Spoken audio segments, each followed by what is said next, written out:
So hello guys, अगर आप मेरे चैनल पर नए हो तो प्लीज़ एक सब्सक्राइब कर देना। वीडियो अच्छा लगे तो लाइक करना, अपने दोस्तों के साथ शेयर करो। आपको बहुत कुछ सीखने को मिलेगा, क्योंकि इस वीडियो में एक्सपीरियंस को जो है अपना बताया गया है।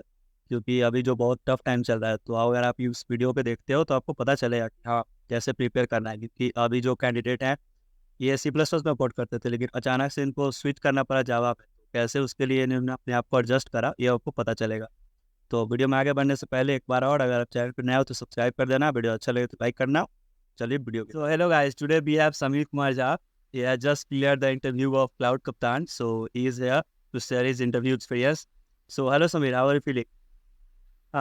Very nice, and thank you, Raman, for giving me the opportunity to share my placement news with you all.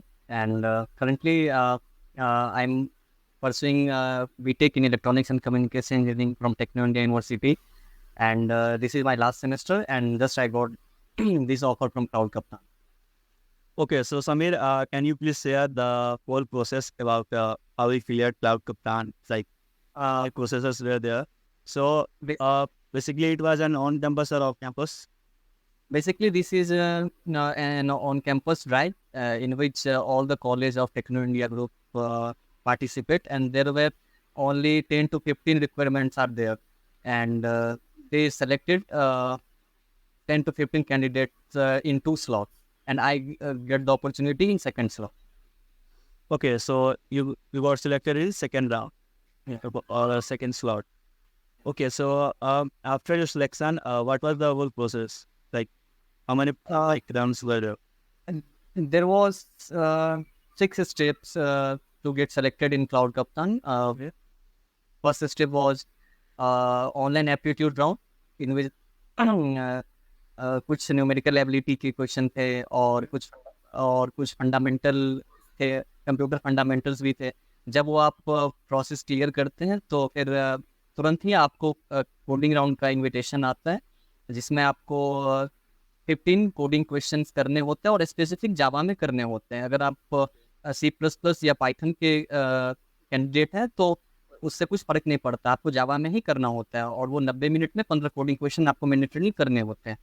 और जब वो आप राउंड क्लियर करते हैं, उसका कटअप जब आप क्रॉस करते हैं तो आपको टेक्निकल राउंड 1 इंटरव्यू का मेल आता है, और मुझे आया फॉर्चुनेटली। और उस इंटरव्यू में वो बेसिकली जावा के ऑब्जेक्ट ओरिएंटेड प्रोग्रामिंग के बहुत डीप में जाते हैं और आपसे बहुत सारे क्वेश्चन जावा से रिलेटेड ही पूछते हैं, और मुझसे भी पूछा गया। और वहाँ पे भी 2 कोडिंग क्वेश्चन दिए गए थे, जहाँ पे आपको ऑनलाइन ही कोडिंग करना पड़ेगा, वो भी जावा में। और fortunately after clearing that technical round 1 interview, I got an another email that I got selected in for the technical round 2 interview. और टेक्निकल राउंड 2 इंटरव्यू में भी वही सेम प्रोसेस था, बट उसका जो ड्यूरेशन था वो बढ़ गया था, मतलब 1.5 घंटे का वो होल प्रोसेस था। उसमें भी वो जावा से रिलेटेड सारे क्वेश्चन, अगर मैं याद कर पाऊँ तो पहला क्वेश्चन मेरे से यही पूछा गया था कि what was the dynamic dispatch method. फिर वो थ्रेड्स के बारे में पूछे। फिर वहाँ पे भी 2 कोडिंग क्वेश्चन फिर से कोड फोर्सेस के कंपाइलर पे भी आ गया। फर्स्टली मैं डर गया था, क्योंकि मैं लिटरली लीड कोड पे कोडिंग करता हूँ, लेकिन वो मेरे से कोड सोर्सेस पे करवाए और मैं वो सक्सेसफुली किया। और after clearing technical round 2 interview, I got an email on that I selected for the HR round. But यहाँ पे एक ट्रिक ये है कि एचआर राउंड में जब आप जाते हैं तो वो एक सिर्फ एचआर राउंड ही नहीं होता है। वहाँ पे जब आप जाते हैं तो वो आपको 7 to 8 आवर अपने ऑफिस में रखते हैं, और वहाँ पे भी वहाँ के जो सीनियर एम्प्लॉई हैं वो आते हैं, आपसे जब बैठते हैं, बात करते हैं, और फिर वहाँ पे सामने एफ टू एफ आपको डीएसए क्वेश्चन देते हैं, जो कि आपको करना होता है। जब वो आप करते हैं, और जब अगर आप अच्छा वहाँ पे परफॉर्म करते हैं, तो फिर आपसे वो आपके प्रोजेक्ट्स के बारे में भी पूछते हैं, मतलब वो आप में इंटरेस्ट रखते हैं। और ये जब प्रोसेस खत्म होती है, देन वो आपको एचआर इंटरव्यू के लिए बुलाते हैं, और फिर वहाँ पे एचआर से आप वही कन्वर्सेशन करते हैं। सो जैसा कि आपने बोला कि ये जो वर्क प्रोसेस होता है वो जावा से रिलेटेड होता है। सो आप पहले से जावा में कोड कर रहे थे या फिर किसी और लैंग्वेज? जब तक क्लाउड कप्तान हमारी यूनिवर्सिटी में नहीं आई थी, तो मैं जनरली कॉम्पिटिटिव कोडिंग या जनरल भी कोडिंग में सी प्लस प्लस में करता हूँ, और मुझे सी प्लस प्लस अच्छी से आती है। बट जब मुझे ये पता चला कि क्लाउड कप्तान सिर्फ और सिर्फ जावा से ही रिलेटेड क्वेश्चन पूछती है और जावा कैंडिडेट को ही हायर करती है। तब मुझे लगा कि ये एक अभी अनप्रेसिडेंटेड टाइम है, आपको भी पता है कि रिसेशन चल रहा है और बहुत मेरे लिए चांस मिलता है किसी को, तो मैंने अपने आप को 2 से 3 दिन कंप्लीटली टाइम दिया जावा के लिए। और मैं जावा से जावा का जितना भी सिंटैक्स होता है वो मैंने प्रिपेयर किया 2 से 3 दिन में। बट कोडिंग जो करेंगे उसका तो कॉन्सेप्ट तो सेम ही होगा, जो भी लैंग्वेज हम यूज़ करते हैं। बट सिंटैक्स प्रिपेयर करने में मेरे को 2 से 3 दिन लगा, क्योंकि उप्स भी पढ़ना पड़ा था मेरे को जावा के लिए। सो ये कितना टफ था आपके लिए? जैसे आप लाइक 3 साल और 4 साल सी प्लस प्लस में कोड करते हो और अचानक से कोई ऐसी कंपनी आती हो जो सिर्फ जावा ही उसको चाहिए और आपको शिफ्ट करना है, क्योंकि ये लास्ट ऑप्शन भी हो सकता है, क्योंकि इसके बिल्कुल बिल्कुल। ऑलमोस्ट लास्ट चांस था, क्योंकि इसके बाद आई डोंट थिंक कि कोई कंपनी अब आने वाली है। तो ऑनेस्टली मैं बताऊं तो ये मेरे लिए डिफिकल्ट रहा, और it wasn't very easy right for me, because आप जैसे सही ने आप सही कहा कि मैं सी प्लस प्लस कोड करता था, सी प्लस प्लस में जितने भी कोडिंग क्वेश्चन करता था तो मेरा हैबिट सी प्लस प्लस में बन गया था। लेकिन जब आपको 2 से 3 दिन मिलते हैं कि आपका 2 दिन के बाद इंटरव्यू है और आपको जावा बहुत अच्छे से आनी चाहिए, तभी आप वहाँ पे एक्सप्लेन कर पाएंगे।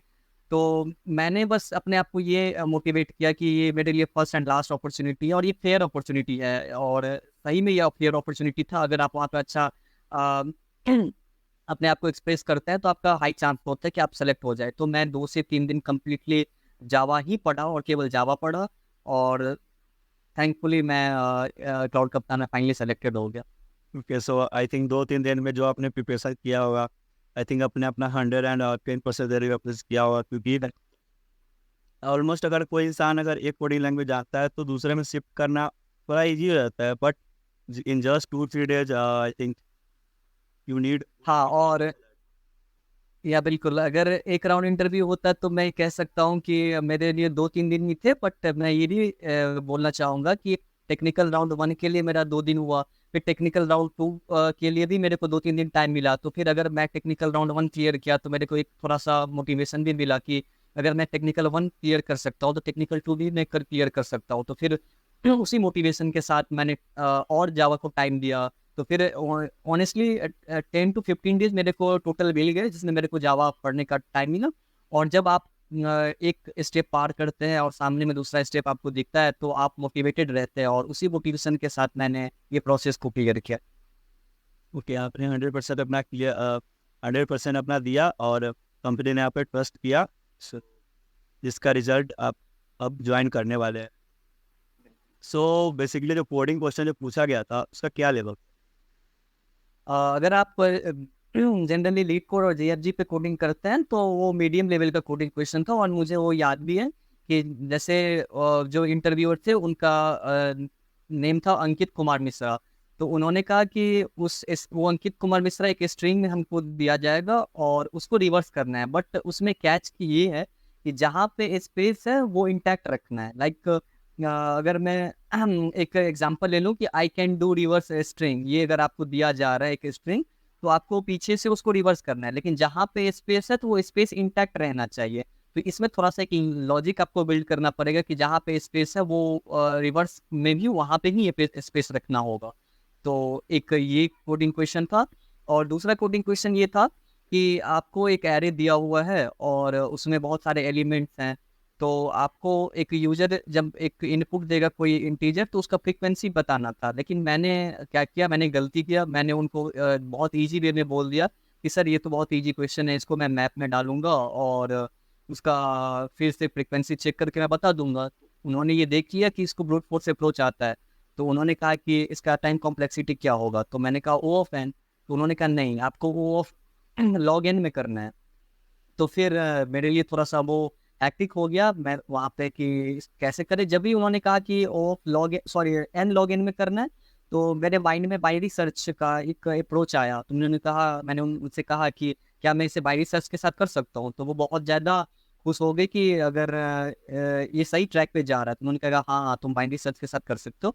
एंड देन मैंने उसको बाइनरी सर्च के अप्रोच के साथ मैंने उस प्रॉब्लम को सॉल्व किया।